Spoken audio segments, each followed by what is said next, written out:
Hello, everybody. Good evening. How are you?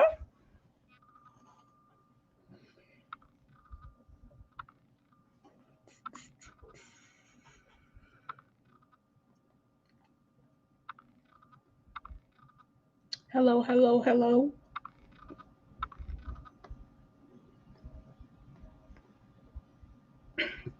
It's a wonderful day in the neighborhood.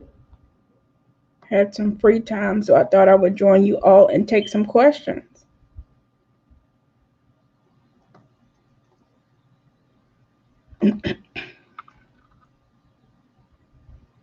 Hey, brother, how you doing?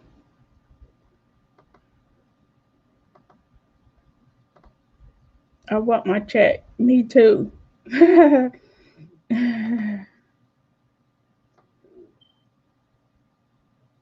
Y'all are funny. But I'm just here to take some questions tonight. My name is Carmella George. I'm a VA accredited claims agent. What that means is that I'm individually accredited by the VA to present, prepare, prosecute claims before the U.S. Department of Veterans Affairs. I thoroughly enjoy doing that. I'm very passionate about it. I've helped tons of vets and look forward to helping more of you. And I'm here to take any questions you may have on the VA disability claims process, VA benefits process, to the extent that I can answer. If I don't know, I will tell you I don't know. If I do know, I will try to help you the best I know how. Please remember, none of this is legal advice. I'm giving you the best information I know with the information you give me, but please know I'm not looking directly at your claims folder. I don't have access to all the information needed to make a 100% informed decision. So I'm going off the little bit that you're telling me during our time together tonight. Please take that into consideration when you're taking my insights into your situation, and let's go from there. All righty, guys, let's get started.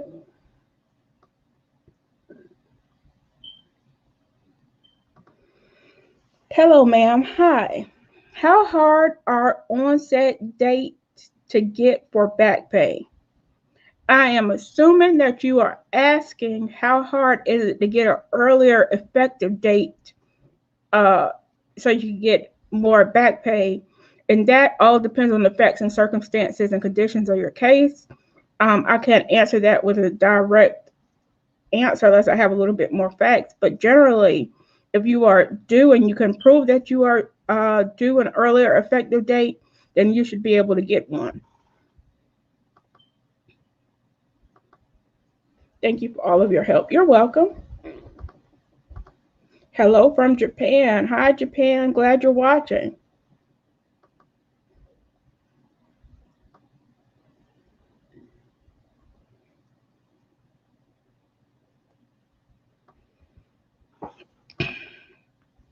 If you do a supplemental review with a lot of more evidence that is favorable to me but unfavorable of the CMP exam, how would the VA decide? Well, generally speaking, very generally, they're supposed to give the veteran the benefit of the doubt. So if the preponderance of the evidence is in your favor, then the claim should likely be granted. All depends on the facts and circumstances of the case, though. So without a little bit more information, I couldn't tell you exactly what the VA should do, but it certainly sounds like you have a good case.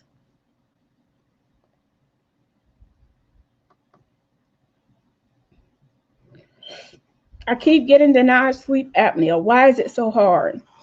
I think the number one reason why it's so hard to get service connected for sleep apnea is because most people just aren't diagnosed in service with sleep apnea.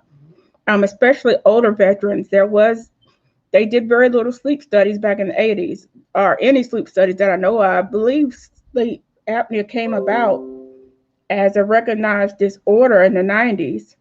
And so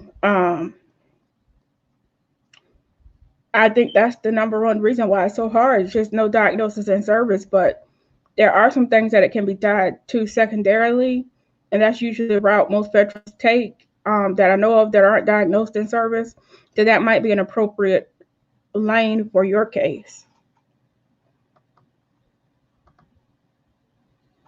If I close out your VA live insurance, can I get a new one? I'm not sure what you're asking there.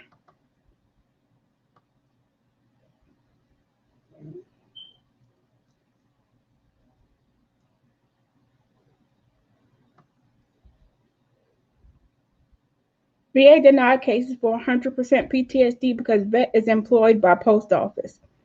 That might be the case.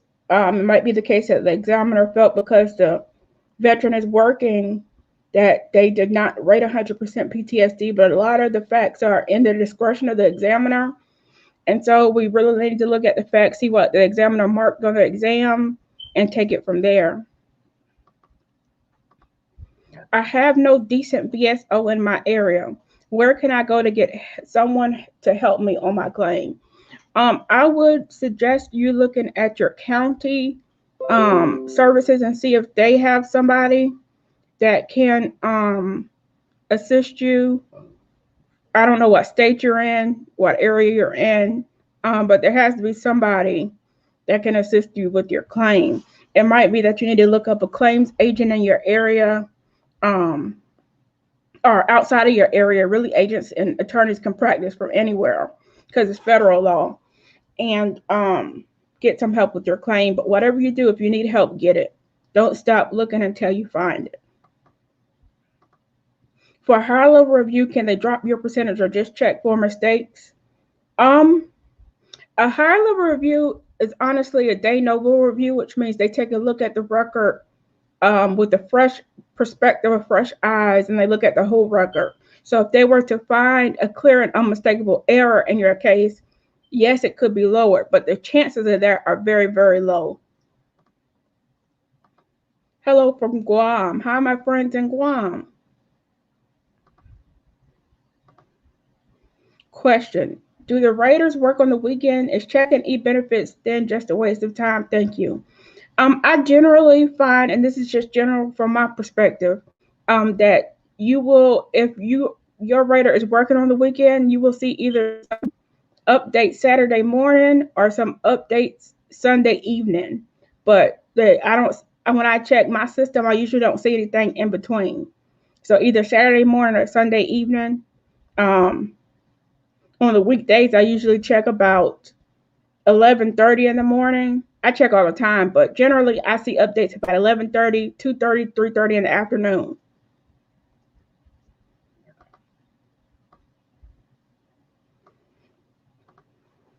Good evening. I'm deferred for allergic rhinitis.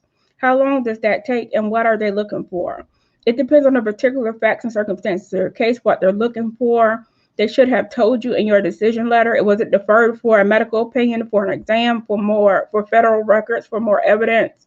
Whatever they told you that it was deferred for is why it's deferred. But it can take any period of time. It just depends on how long it takes them to get what they need.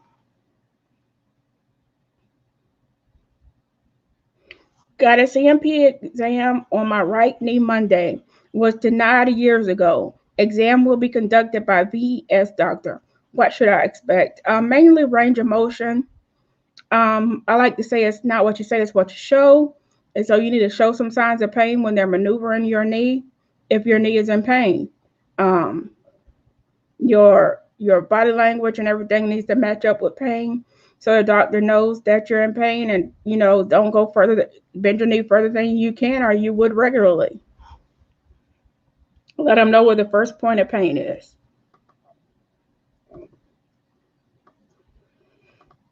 If I was awarded 100% PTSD, do I automatically get SMC also? No, SMC is not automatic. It depends on the facts and circumstances of your claim. And if, say, you had 100% for PTSD and you had a 60% rating for something else, then you would get SMC because you would get housebound. Say you were eligible for aid and attendance, you might get SMC. But it all depends on the circumstances of your 100%. It's not just automatic with 100% PTSD rating. I'm service connected at 30% PTSD personal trauma, although this includes 3 documented incidents of sexual assault while active. Is it possible to claim MST as well? Would it be secondary? No, you're already service connected, so you don't need to claim any other mental health disorder. Doing that would just reopen your PTSD. The appropriate route for you would be to put in for an increase of your PTSD. 30% is too low for the trauma that you've been through. I can tell you that, and I'm not a medical professional. And so you need to put in for an increase and go to exam and tell them exactly what you go through. Be very detailed, be very raw, very vulnerable, and let the examiner know just how much it affects your life. If you are service connected and rated for one shoulder and you claim the other shoulder primary, not secondary to the first shoulder, do they automatically examine the already service connected shoulder? No, well, in this case, they will examine the other shoulder because the DBQ for shoulders asks the examiner to examine both shoulders, but they won't rate the other shoulder. They're not looking at the other shoulder for a rating.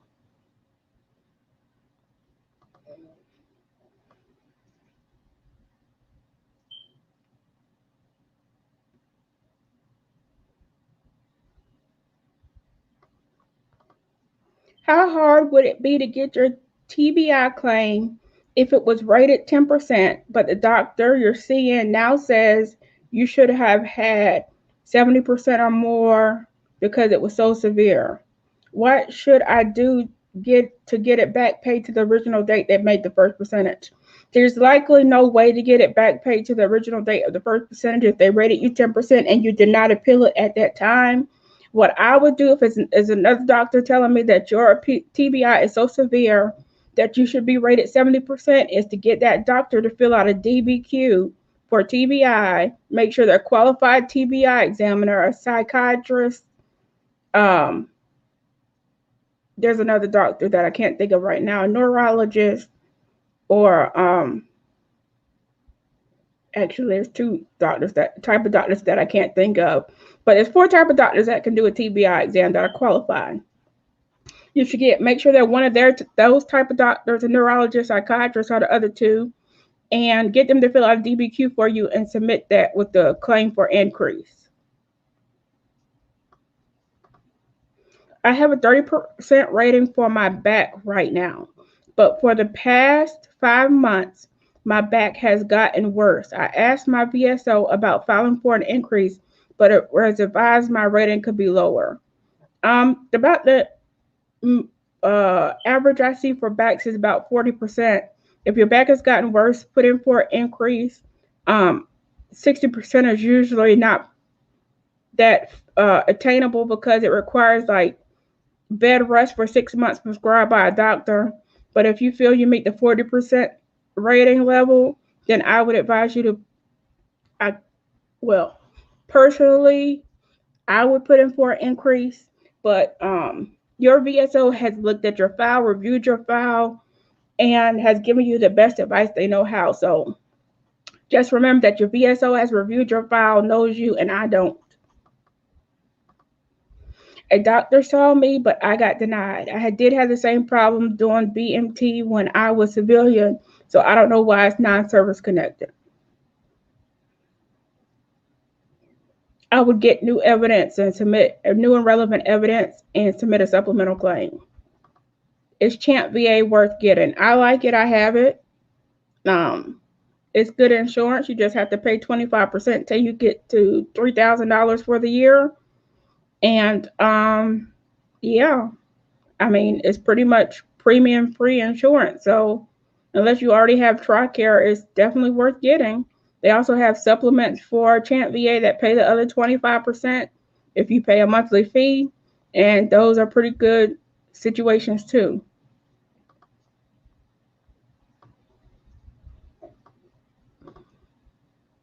Good evening, ma'am. I have one question. Is traumatic brain injury and headache classified under the same or separate rating? They can be rated separately. Again, they can be rated separately. What are the residuals for TBI? It depends on what your residuals are from your TBI. What impacts did your head-related injury have, or does it have? That would be classified as the residuals of TBI.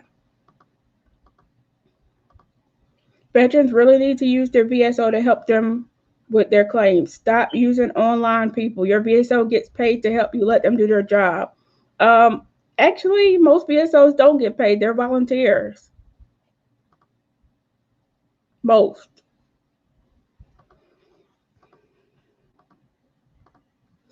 I cashed out the life insurance. Can I open a new one? If you're talking about SDLI, service disabled life insurance, the honest answer is I'm not sure, Mr. Turner. I'm sorry about that.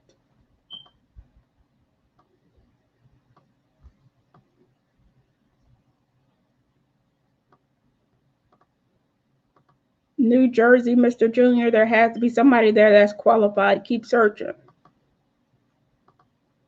Will exposure to burn pits aid my reoccurring sinusitis claim? The honest answer is right now that there is, besides the Gulf War syndrome type claims, there's no other type of toxic exposure burn pit related presumptive claim.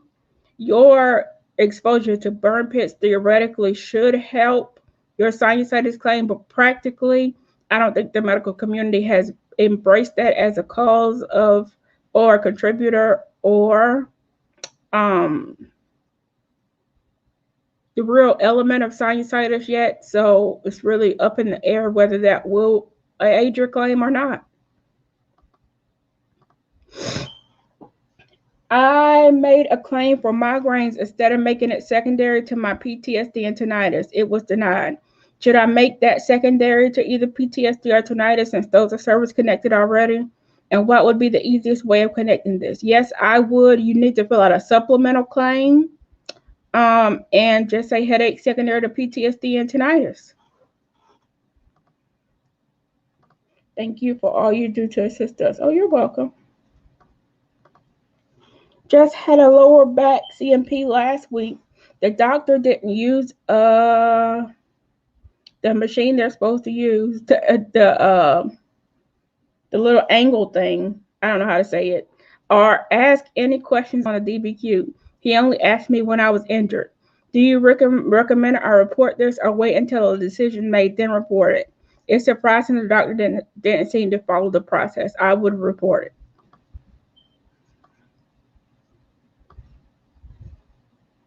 So things like knee, lower back, etc. can cause an abnormal gait.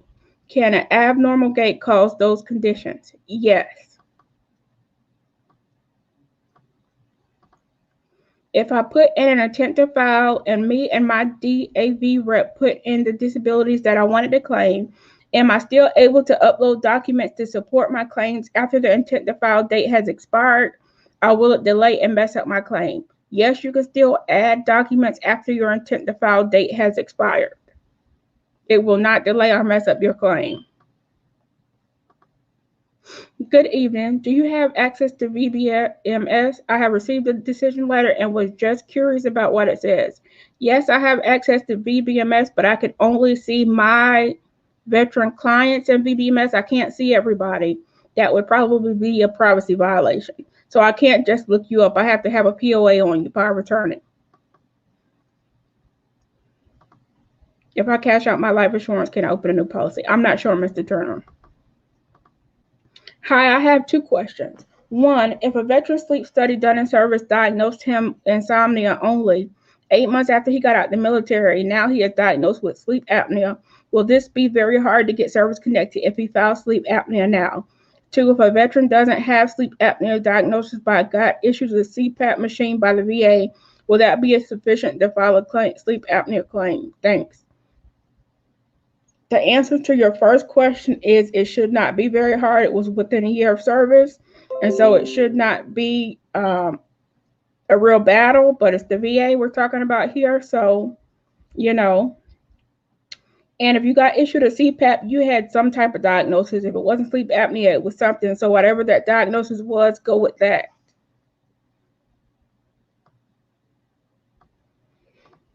How do you claim SMC? You just fill out like a regular claim form and claim it. If you're SC for a shoulder and you claim the other shoulder, do they automatically examine? I think I answered that. The other shoulder. The exam itself calls for the examiner to examine both shoulders, but they will only rate the shoulder that you claim in most circumstances unless somebody makes an error. Do Nexus letters expire? The answer is no, they don't. but I like to turn them in with at least within a year of the date of the letter. That's just a personal practice.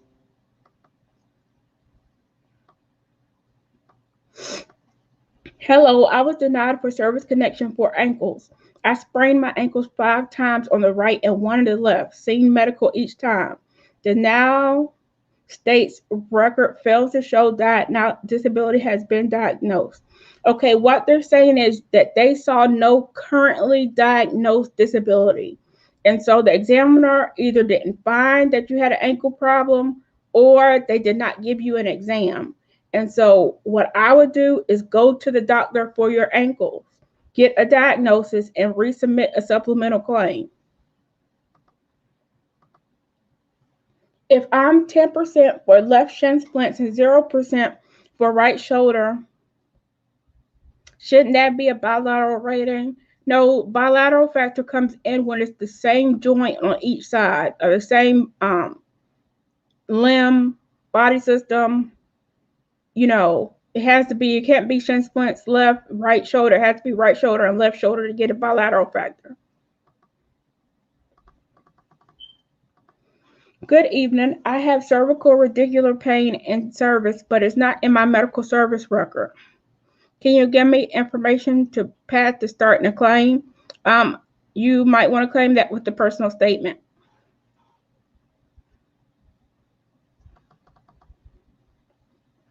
Also, CMP examiner opined less likely than not. Okay, so they did give you an exam. They just said less likely. That means the examiner found that you did not have a current condition. You need to go to another doctor, and hopefully they will say that you do have a current condition. Turn those medical records in with a new claim, a supplemental claim.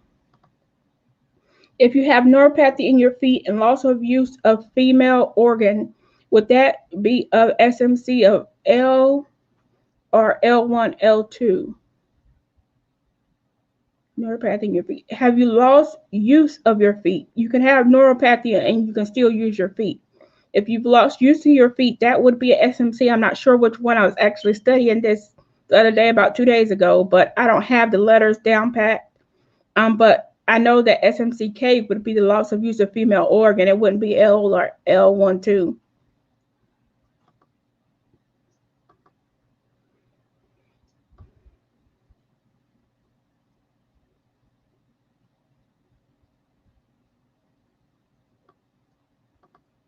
If I'm offered TDIU, how long am I able to apply for it?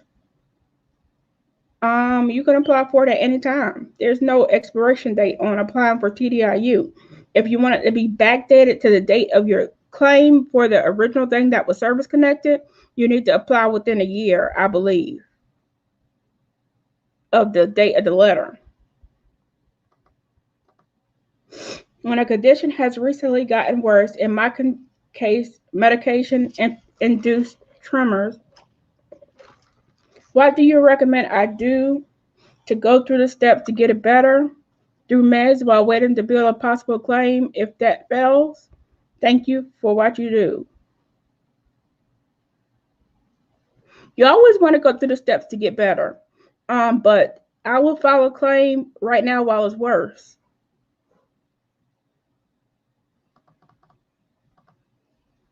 The VA closed my supplemental PTSD claim in 2 weeks without a CMP exam and denied my claim. Why did they not schedule me for a CMP? The letter would have told you that, but most likely they did not find your evidence new and relevant.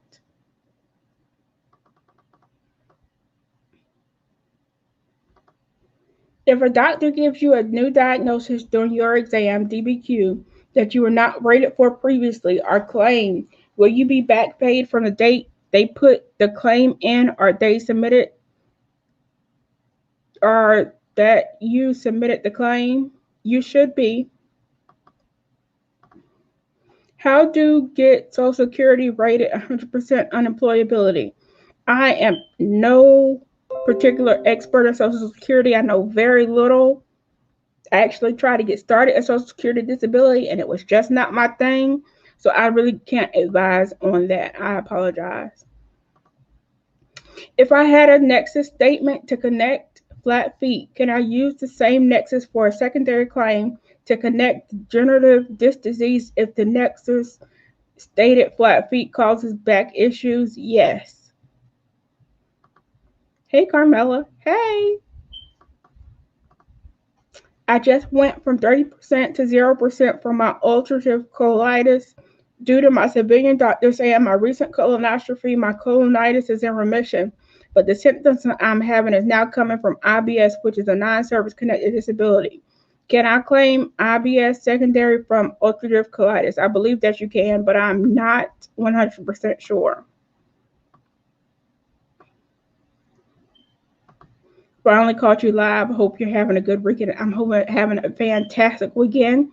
It's my birthday weekend. My birthday is on Tuesday. I'm really excited. I turned 36, and I plan on going to Myrtle Beach next week. So, Myrtle Beach, South Carolina. So, I'm having a fantastic weekend.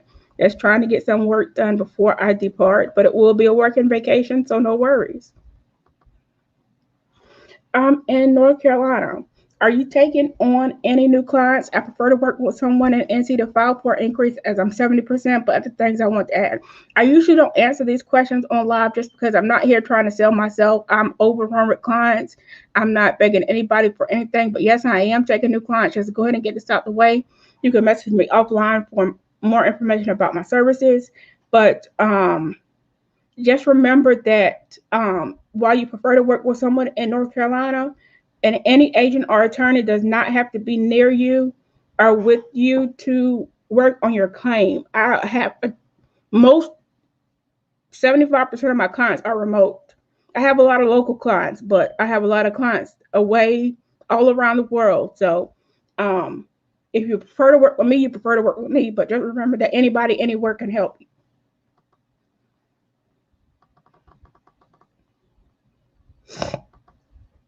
Do I have to have a diagnosis to claim presumptive Gulf War illnesses? No, you don't.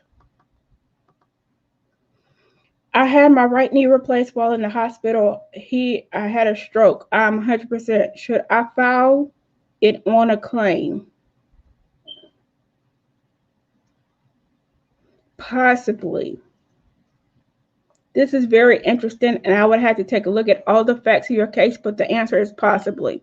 If the right knee surgery caused your stroke, and your stroke could possibly result in the cause of death or something like that, you might want to file it, but it just depends on the facts and circumstances of your case. I don't advise a lot of claims after you get 100% usually, so it all depends on the particulars of your case. Could you be scheduler, 100% scheduler and 100% TDIU? Yes, you can be, but whatever is the highest rating would take precedent. So in this case, that would be 100% scheduler because that would allow you to work.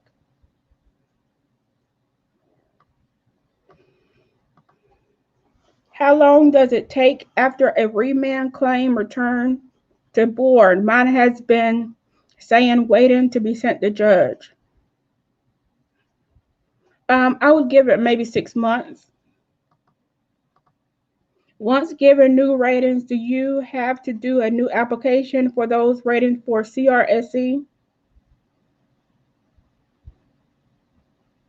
I believe so, yes.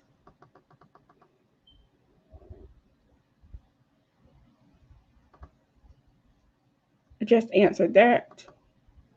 Is there a way to access your C-file on your own? Yes.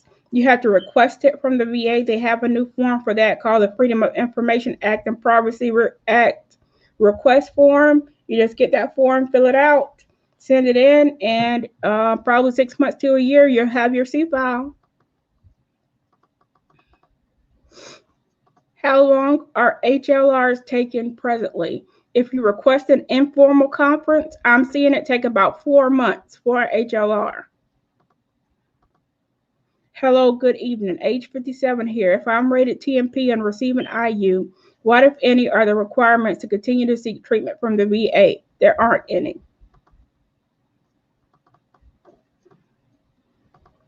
I'm rated 70% and just filed for a higher review for secondary diabetes and sleep apnea with Nexus letters. What can I expect since I filed both secondary to depression? You can probably, at this point, expect exams. You shouldn't really need them because you submitted Nexus letters, but the VA is on this exam spree for everything. And so they'll probably be calling you for exams soon. Also, if you did an NOD on an appeal for SMC and they closed that and opened a new claim for compensation and added disabilities I never claimed, is that just a process they do? Yes. I filed a claim for an increase in January with my private DBQs. Today I received mail from the VA stating that the private DBQs I provided were outdated and insufficient. The letter further stated that an exam had been scheduled for me. My question is, if my DBQs are not insufficient, why would they schedule me for an exam? Are not insufficient. They are telling you that your DBQs were insufficient, that they were outdated. And so I would get the updated DBQ, take it to the same doctor that filled it out, have them at least fill them out and turn them in.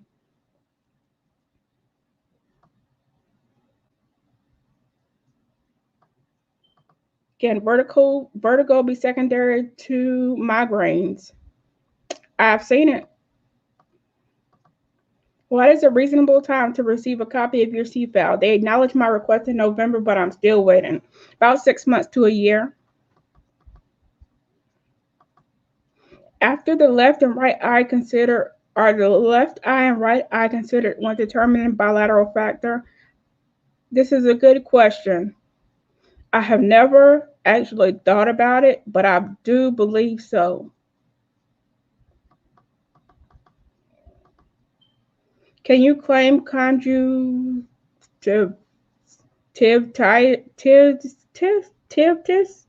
well, however you say it, secondary to allergic rhinitis? Yes, you can. I think that's like red eye or something like that, dry eye, whatever. I had a CMP exam on this past Saturday, and the CMP exam stated that it was obvious my condition was service connected. What's next? You will probably be granted service connection and a rating decision. It really depends on the length of time, depends on how long it takes that examiner to return the results to the VA. After it's returned to the VA, you can expect the rating within about 2 weeks to a month. Good evening. Hi, Mr. Solomon. Hello, I filed an intent to file and plan on asking for an increase for my back, which I'm rated 20% for. But I am experiencing back spasms that keep me from walking upright, and I have intermittent FMLA that grants me 2 to 3 episodes a month, with each episode lasting 2 to 3 days. Should I submit my FMLA paperwork as well as my evidence of changes to my lumbar? I have problems with my knees and a current MRI for them. Can I submit that secondary to my back? Also, I'm rated for mental health. The answer is yes, I would submit all the evidence. For your knees, yes, you can claim that secondary. And good thing you have a rating for your mental health. To file migraine secondary to rhinitis, should I find a private doctor to do a DBQ to link both of them, or would the CMP examiner link? The CMP examiner can link. You don't necessarily need a Nexus letter yet, and it would be a Nexus letter that you needed, not a DBQ. DBQ measure severity. Nexus letter grants our opines on service connection. Previous DBQ was not read and understood correctly. Previous question. Oh, I'm so sorry. I'm service connected 10% for left shin splints and 0% right shin splints. Shouldn't that qualify for a bilateral rating? Thank you. You would need to have a compensable rating for the right shin splints in order to get the bilateral factor.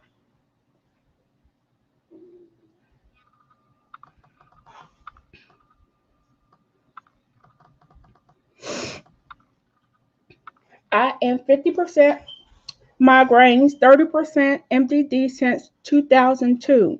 Have not worked since 2004. Tried voc rehab, but due to disabilities could not compete and had to pay back the VA. Can I backdate TDIU from my time from time my vocal rehab counselor stated I was not employable due to SC disability. No, you cannot. It will be for the date of claim. Oh, you guys are so sweet. Happy birthday. Everybody said happy birthday. Wow. Wow, that's a lot of happy birthdays. Thanks, guys. I'm so excited. How was the casino bowl? It was awesome. And they just sent me a complimentary pass to go back. I suppose because I spent money, but I'm probably going back soon. I had a really good time in Little River, South Carolina.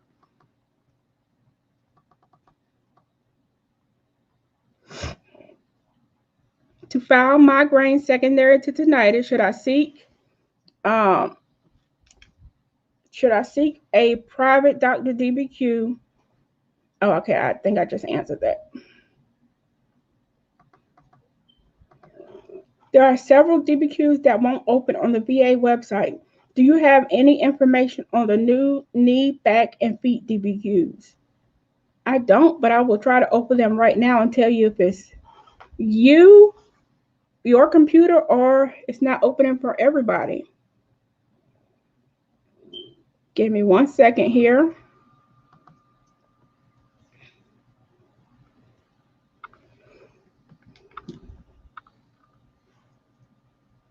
You said knee, feet. What did you say? Knee, back, feet. Okay, let's try to open it.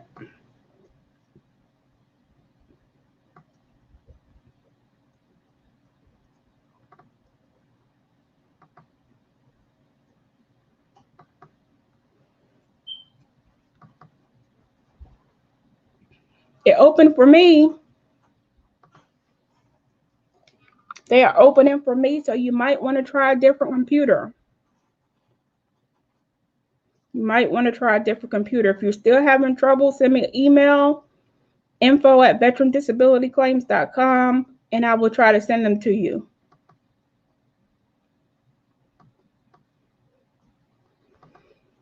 Have about secondary heart conditions to mental health is a Nexus letter. Is a Nexus better? Secondary heart condition. Yes, a Nexus is good for that. Sorry, my light keeps cutting off. I don't know why, but at this point, I'm just going to leave it off. Is there somewhere on e-benefits where I can find future reexamination dates? No, that is located on your rating code sheet, which would be in your C file. Your rating code sheet, which one is produced with every rating decision. They just don't send it out. They only send it to your representative. Would tell you when future reexaminations are scheduled. If you're awarded 100 and still have exams pending, should you attend them? I definitely would.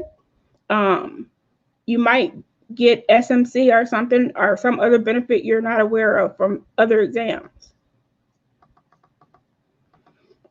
What does it mean when the Board of Appeals grants your claim and stays open, and the board fixes an error but sent back the case is closed and rejected? Thanks for what you do.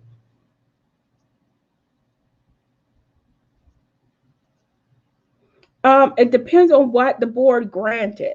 If they granted your claim and said the agency made a pre-decisional duty to assist error, they need to correct that error. That error was they did not get federal records. They go back, the agency goes back, gets those records, still finds that you're not service connected. They can close your case and reject it. It might be a type. I need to know really more about your situation, Ms. Bucholz, in order to better answer your question about what the grant was for and what the error was and why they say they closed it and what was rejected, to answer this question better. But generally, the agency has some discretion in implementing a BVA decision. I'm dealing with a case right now where the agency is simply ignoring a VA decision, and it has caused me great frustration. And so I'm about to take some action to get them to move on it. But yeah, they might have made a mistake or error at the agency level, but generally they do have some discretion. Have you ever seen OSA service connected secondarily from a deviated septum from an in-service injury? I believe that I have, yes. I put my packet in for the board to appeal it. Should I pull it back and go to HLR? This would definitely depend on many factors. I can't succinctly answer that question. Depends on the particular facts and circumstances of your case. If you feel like you have a good chance for HLR to be granted, sometimes HLR are a waste of time. They're just going to reinforce what the agency says. Sometimes there's a real error and you have a good chance. So it depends on a lot of factors in your case, the particulars.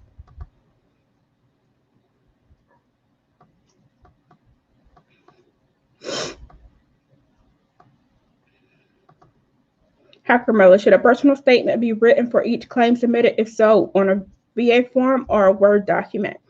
Yes, and it does not matter what form you put it on.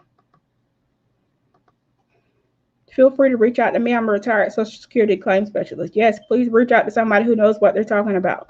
There's a great lady in the group named Lisa Herring. I'm not sure if she's the one that just said that, but she's an expert on Social Security disability, and she would be great to reach out to regarding Social Security. I put in a Nexus. I put in a claim for diabetes in 2018, denied without Nexus. Finally got to see an intro. That doctor. I'm currently reopening the claim with Nexus. Will they go back to 2018 or to the 2020 ITF? 2020 ITF.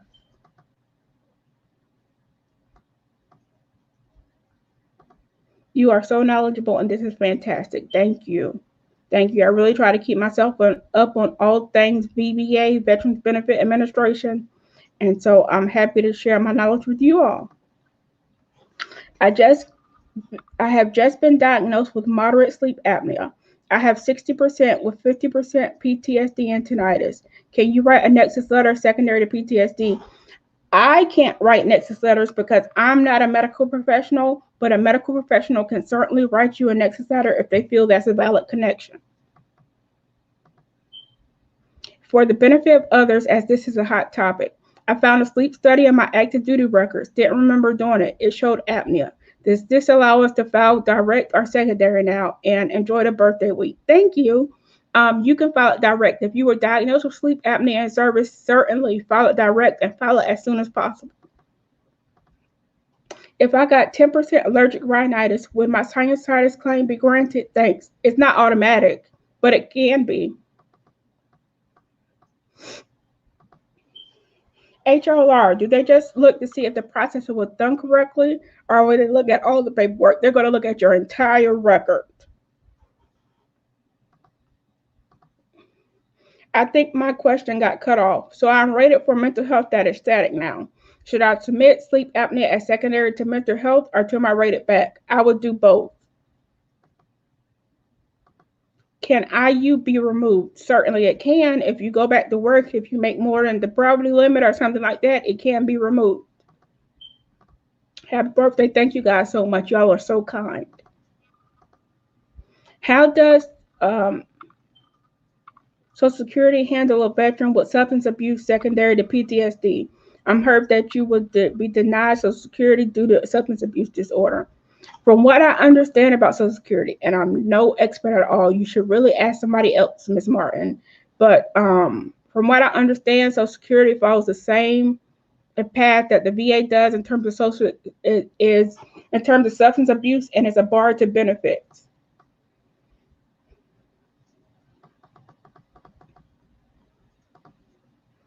Is SMC back paid to the date of application or to the date it started? Date of application.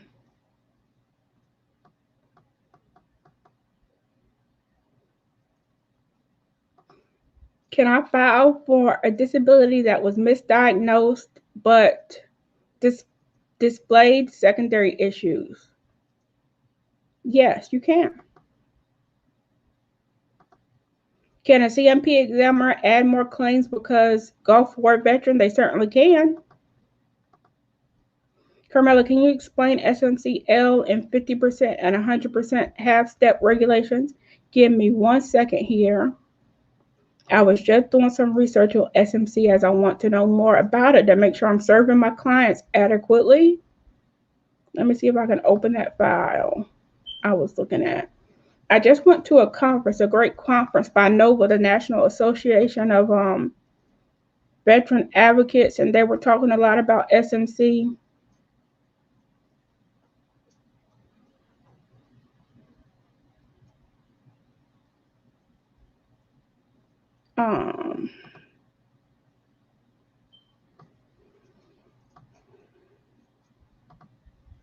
And I learned quite a bit. I'm always learning. There's no matter how much I know, that with VA, there's always something to learn because things change every day, or can change, have the potential to change every day.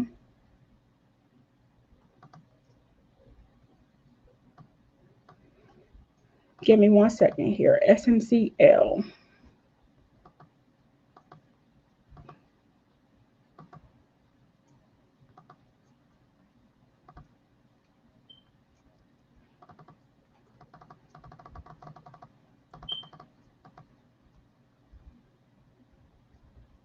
So SMC L is worth $3,800. SMC L half step is worth $4,000 additional dollars.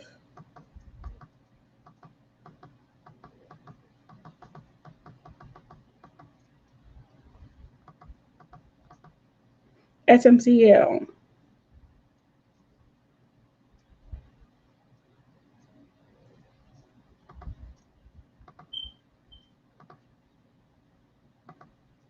Regular aid and attendance, SMC L, is for vets whose disabilities are so severe that they need assistance from another person.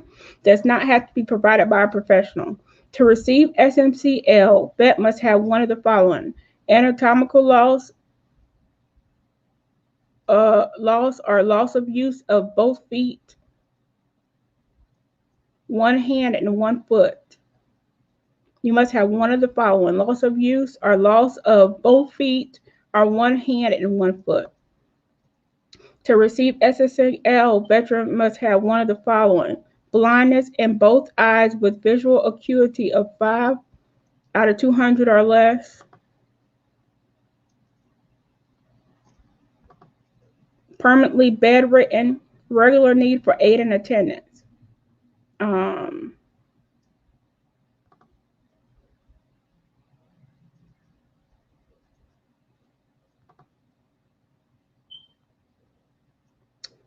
Vet is evaluated, let's see. Vet qualifies for regular aid and attendance based on any of the following circumstances: the need for regular help to perform everyday living activities, physical or mental incapacity which requires care or assistance on a regular basis to protect the claimant from hazard or dangerous incident to his or her daily environment. There are 3 levels of aid and attendance: regular aid and attendance, special aid and attendance, SMC R1, special aid and attendance, higher level of care, SMC R2, SMC L and a half. The following combination of loss or loss of use will qualify for, the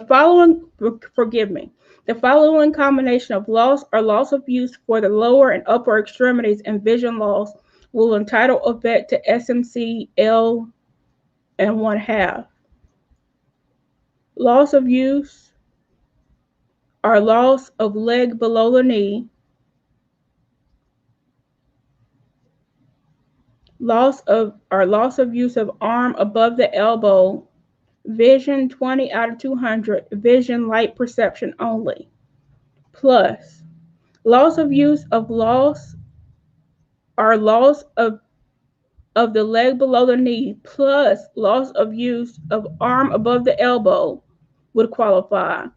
And then vision 20 out of 200 and light perception only will qualify you for SMC L half step. That's SMC L and SMC L and a half. I hope that was clear. It's all about loss of use. Can GERD and diabetes be claimed as secondary to PTSD, depression, anxiety, or migraines? And would I need a Nexus? Yes, you might need a Nexus. It depends on what the CMP examiner says. I had a mandible fracture in 2000 on active duty. The VA has denied my claim at least twice, stating not service connected. The information was noted in my STR for conditions that I was med-burt for. How can I go about getting a rating for the fracture, although the fracture has since healed? Okay, so if the fracture has healed, you can't get a rating for it. What you want to claim is residuals of the mandible fracture. What are the residuals? Do you have TMJ? Do you have bruxism? Do you have some other dental condition resulting from the fracture? That is what you want to claim. God bless you, Miss Carmella. Thank you. I need Jesus.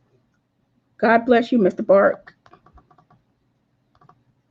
How does a veteran file a FOIA for claims file? You just fax it into the evidence or mail it into the evidence intake center, the form, just like you do any other claim.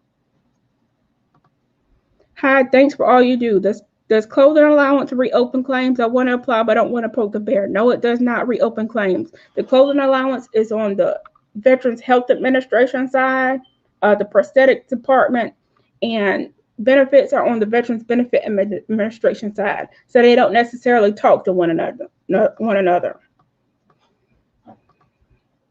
What distinguishes the relative benefits of filing an HLR versus filing an appeal? Rep is suggesting that HLR will be a waste of time.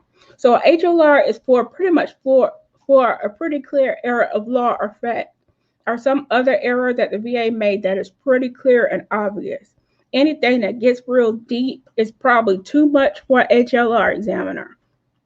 I've done at this point probably at least 100 HLRs, and you don't want to get too deep with those folks.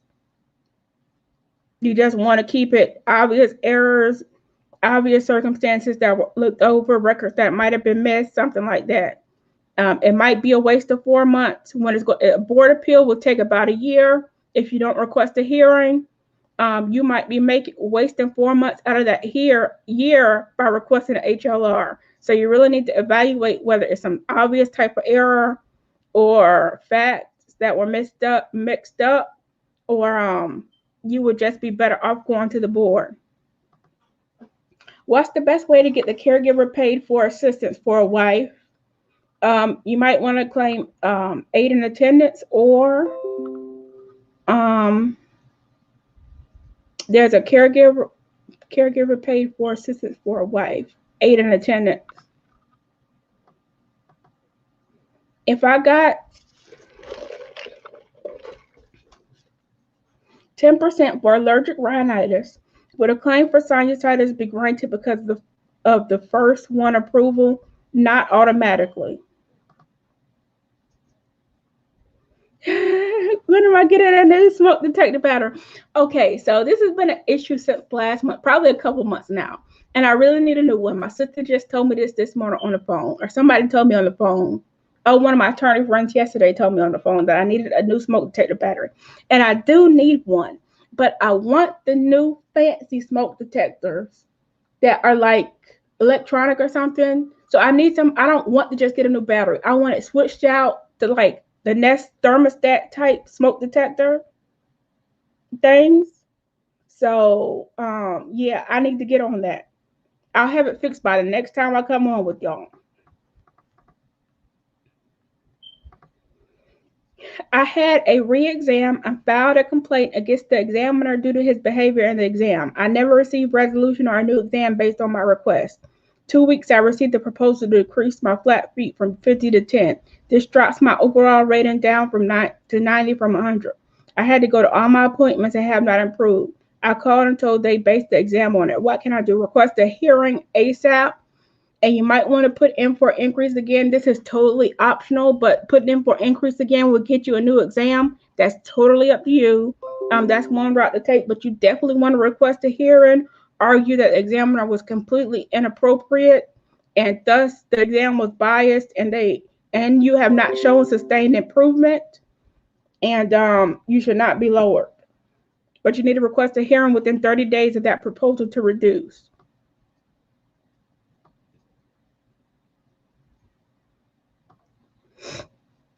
Denied twice for severe sleep apnea due to veteran being obese due to BMI chart back in 2014. Vet is 6'1", 225 pounds now, and he was 217 during the sleep study. Had another study in 2014 with private doc, couldn't afford CPAP. I want to file a supplemental claim, secondary to tinnitus, my only current service connection. I have a Nexus letter now and a buddy letter. What else would we recommend I send? This is my honest opinion. This is my honest opinion. I think that sleep apnea secondary to tinnitus is a frivolous claim. That's my personal opinion. I don't think that it will be approved. I don't know who wrote you a Nexus letter for that. But I think the chances of getting approved are very slim. That's my honest opinion. That's my opinion. It might not be the opinion of the VA.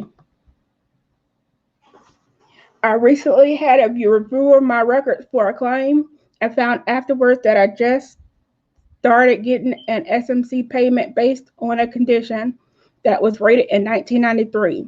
I was not notified. It just showed up. If they tied the rating to 1993, shouldn't I have been receiving pay from that time?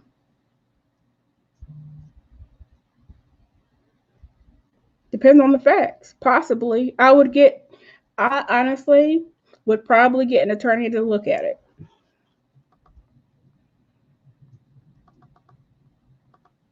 Could you turn down IU and remain at 100%? Thank you and always what you're doing.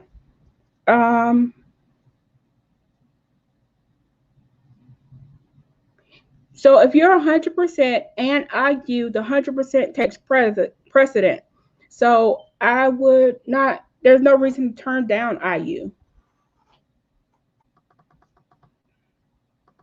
How can I file for active duty service claim for my active duty car accident, which caused the diagnosis of spinal stenosis? You want to file for the spinal stenosis. I would just file spinal stenosis as a result of in-service car accident. Happy birthday, my sister. Thank you, Mr. Gary. I just had an HLR. The finding state a duty to assist error has been identified. What exactly does that mean? Thanks for all you do. So basically, they found some type of error where the VA was supposed to do something for you that they did not do in your claim, and they have ordered that it go back down to the supplemental claim level for the VA to do what they did not do. That does not mean that it's going to be granted. This is another bite at the apple. It's a chance, a possibility, an opportunity. I would submit more evidence if you have it. If you don't, it's just a waiting game to see what they decide or what they do.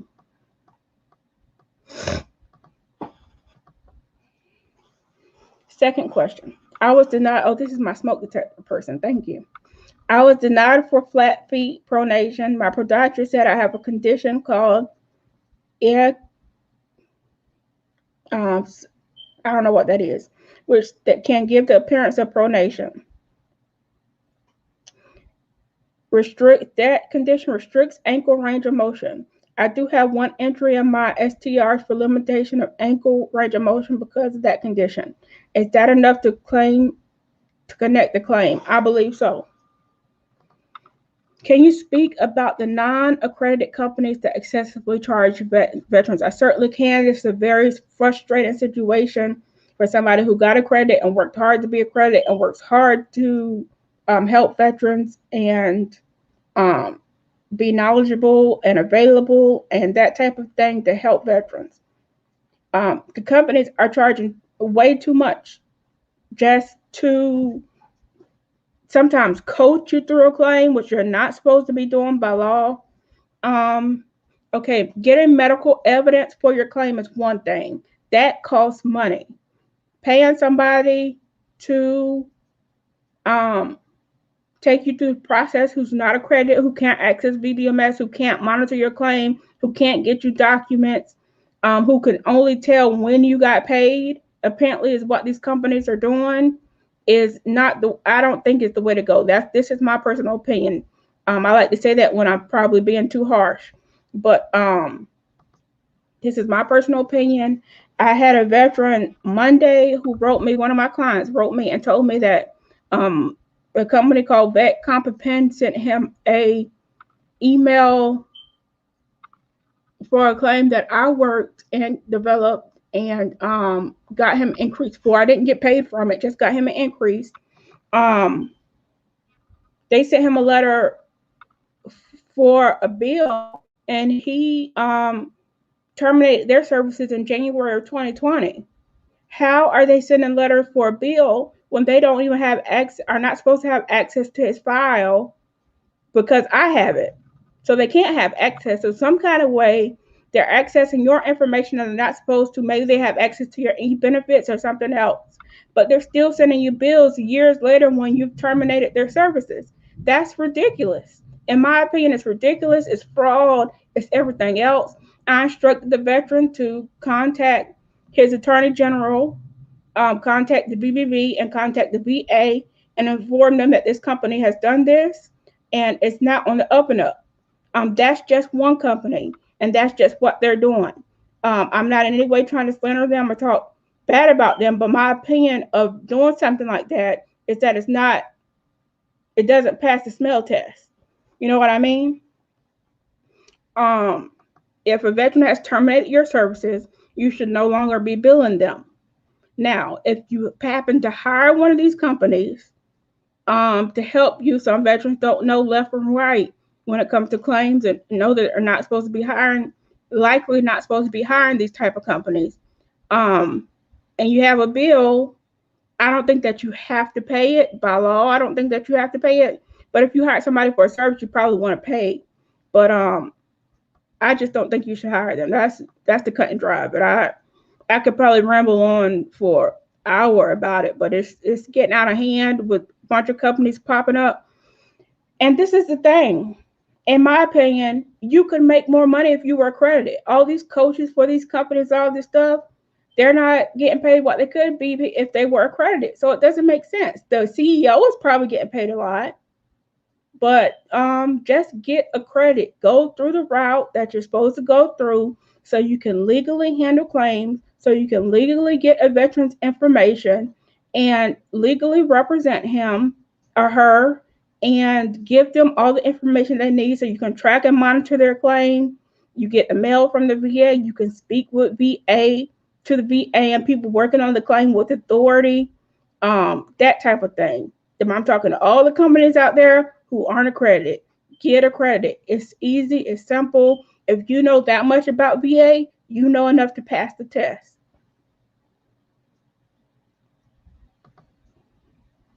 I was diagnosed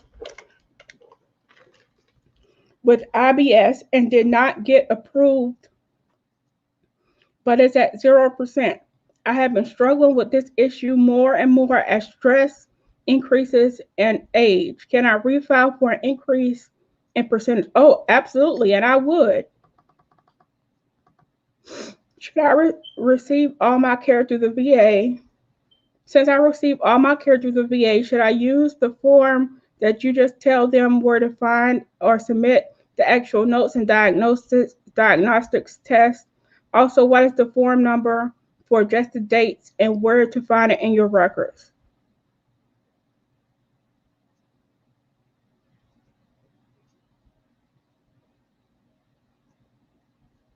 What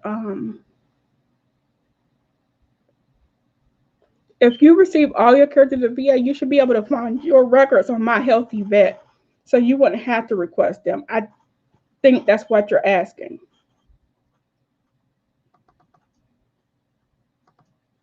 Do you know people to write a Nexus letter for sleep apnea secondary to PTSD? I do. There's a list of people in the group on Facebook that write Nexus letters. A lot of them write Nexus letters for this very thing.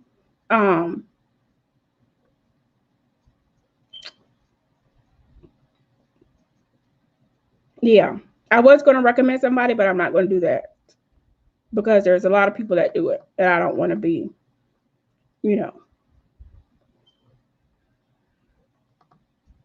Could you explain the S1 and as to how much it is?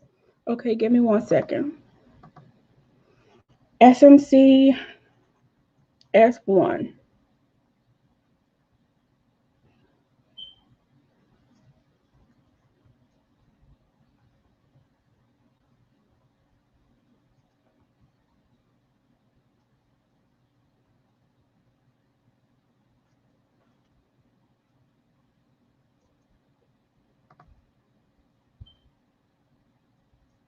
S1. I don't know which one you're asking about. I'll go through all of them generally.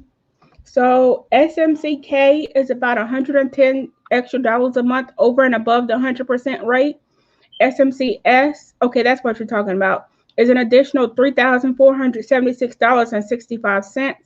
SMC L is an additional $3,864.90. SMC L and a half is an additional $4,064.70. SMC M is an additional $4,265.31.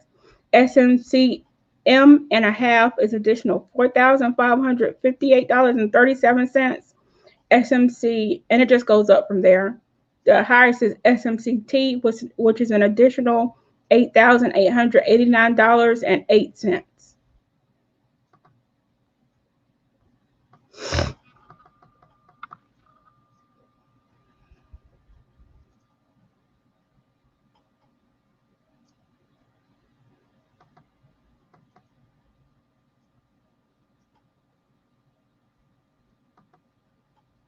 What are some of the diagnoses that can be claimed secondary to lower back? The diagnosis that you have that your lower back causes?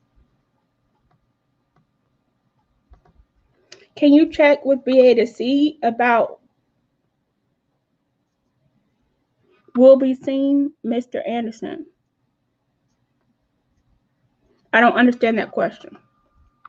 Hi, Carmella. I recently had a record review for a claim, and in my record, it shows that I just started getting paid for SMCK that they noted I was connected for in 1993. I received no notice about the SMC rate, and that monthly payment just started. If they noticed that I should have been rated for that since 1993, shouldn't I have been paid for that? It certainly sounds like it, and it's just not a Q. It certainly sounds like a Q with the information that you've given me. Had a right knee replaced. You might be able to just try, and on that previous question, you might be able to try HLR though to get it backdated or supplemental claim. Had a right knee replaced in 2019 since I have had problems with plantar fasciitis, and right foot and right hip pain and lower right back pain. Can I file secondary? Yes. Can I put in for increase while waiting on a board of veteran appeals for PTSD? Not if you appealed the evaluation of PTSD. You cannot file both at the same time. If I got a waiver for flat feet at MEPS, but my service made my feet worse and I have daily pain, isn't this claimable? Yes, it is. Thanks and happy birthday. Thank you. I hope you get that service connected. Can I file for birth GERD and gastritis secondary to medication taken for a primary disability? Have two separate endoscopies, one showed GERD and one didn't show GERD, but both gastritis same time? Yes, you can.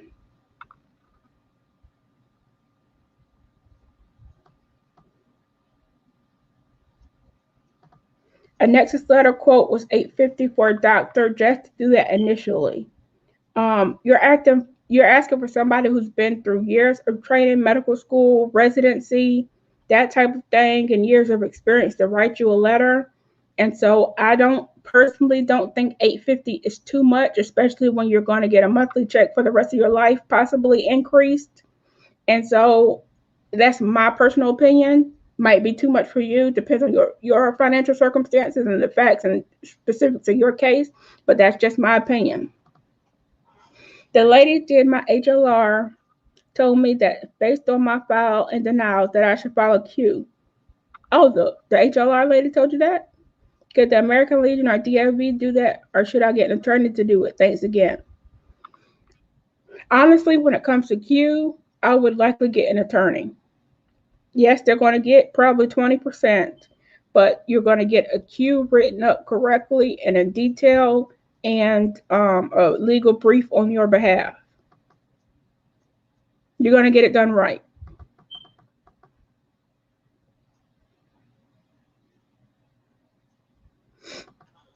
Happy birthday, and thanks for your hard work and response about the OSA secondary to tinnitus. Should I just submit a new supplemental claim for OSA since they denied me twice? Would it be better than tying secondary to it? Yes, I think that might be better. You might, if you have insomnia secondary to tinnitus, you might want to try that first and then try to link the OSA secondary to the insomnia. That's just one route. I don't know if you have insomnia. I don't know if it's related to your tinnitus, but that might be a better route than trying to link OSA directly to tinnitus. Thank you for the happy birthday. My remand went back to the board. They issued my vertigo claim and moved it to migraines, Meniere's. These two separate issues, and I have separate exam for migraines and Meniere's. My appeal was for vertigo to be rated for Meniere's. That's interesting. I don't know what to tell you. I don't see the question there.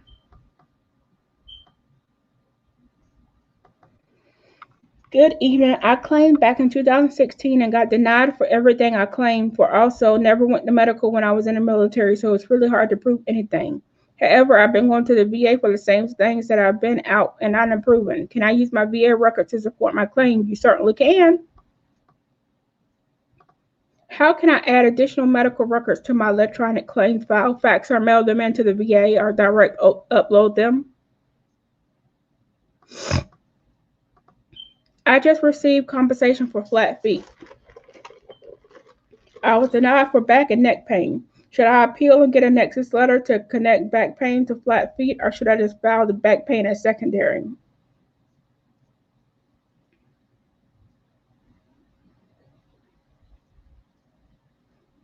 That's really up to you. Either route, is plausible.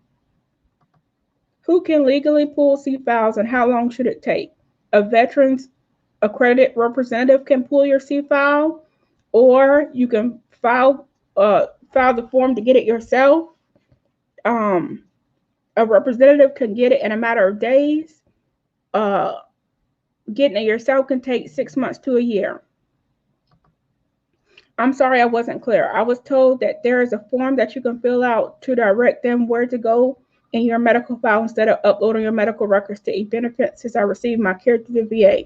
Should I do the form or upload my evidence? If you get care through the VA is automatically going to pull your files with your claim. There is also a form called I think it's the 4142A or something like that, medical records release.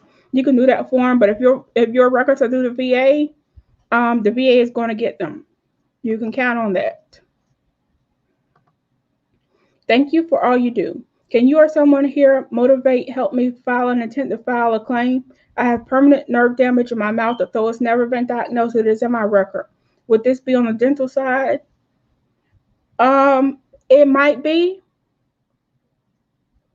Can someone here help me file an intent to file?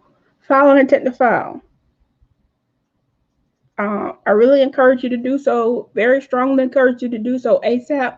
You can simply call the VA number and say, hey, I want to put an intent to file, and they'll file one for you. 1-800-827-1000.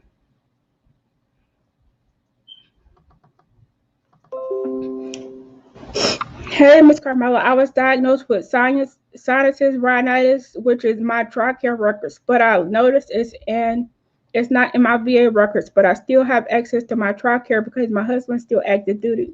So if I get those records, can I add them to my VA records? Because my records of my hip injuries is also there, but not in my VA records. Yes, you can. I would direct upload them.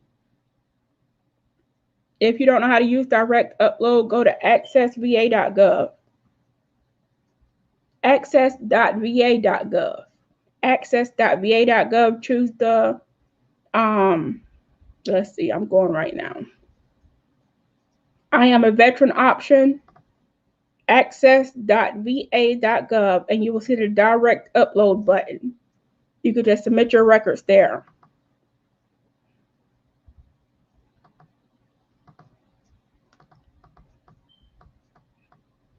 Can one file a claim for sleep apnea without the diagnosis, but file the symptoms, tiredness, soreness, wheezing? Yes, you can. They should give you a sleep study. They might give you a sleep study. I should say that.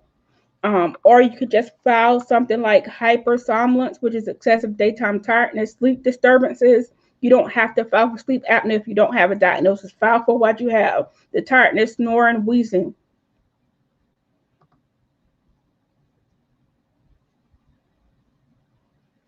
Yes, I can accredit. Any accredited representative can get a copy of their file for their clients. I am accredited representative. While I was in service, I had a consult for knees, and the doctor noted I had flat feet. I filed for flat feet and was denied. Also, a civilian doctor said I had flat feet. I will turn in the evidence from the civilian doctor and go from there. Yes, Mr. Umpers, I will check my inbox. Thank you. Prestige Worldwide Medical Consultant can help with Nexus letters. Yes, they can. I love that company. I use them quite often.